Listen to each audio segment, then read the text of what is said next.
माता अन्नपूर्णा की यह पवित्र पहाड़ी अपनी हरी भरी सुंदरता के लिए जानी जाती है। यहाँ की ठंडी जलवायु, शीतल झरनों का पानी और आरामदायक छांव हर भक्त को एक गहरी राहत और शांति प्रदान करती है। यह स्थान सच में मन को सुकून देता है। माता अन्नपूर्णा की ऊंची पहाड़ियाँ वाकई किसी स्वर्ग से कम नहीं हैं। जब आप इन पहाड़ियों पर चढ़ते हैं तो आपको ठंडी ताज़ी जलधाराएं मिलती हैं, जिनका बहता पानी मन को ठंडक देता है। चारों तरफ हरियाली का एक अद्भुत नजारा है, घने पेड़, फूल और प्राकृतिक सुगंध है। वहाँ के ग्रामीण वासी बड़े सरल और विनम्र हैं।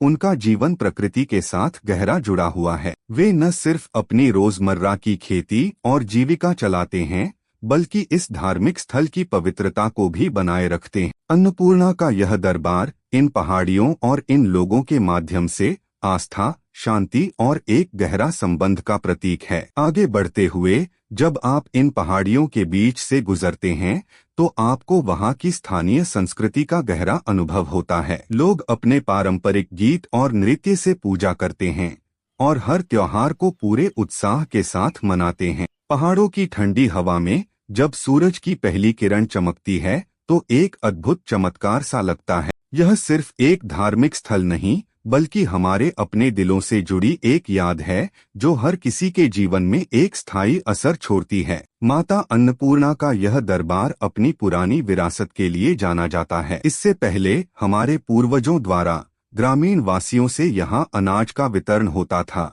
एक तरह से यह एक जीवित अन्नदान केंद्र हुआ करता था। लेकिन समय के साथ यह दरबार धीरे धीरे लुप्त हो गया और उसकी यादें भी धुंधली पड़ गईं। फिर 2006 में माता स्वयं प्रकट हुईं और उन्होंने हमें इस पवित्र दरबार की याद दिलाई। उनके आगमन से यहाँ फिर से आध्यात्मिकता, श्रद्धा और सेवा का माहौल बना और आज यह दरबार उन सभी लोगों के लिए आशा और भक्ति का केंद्र बन गया।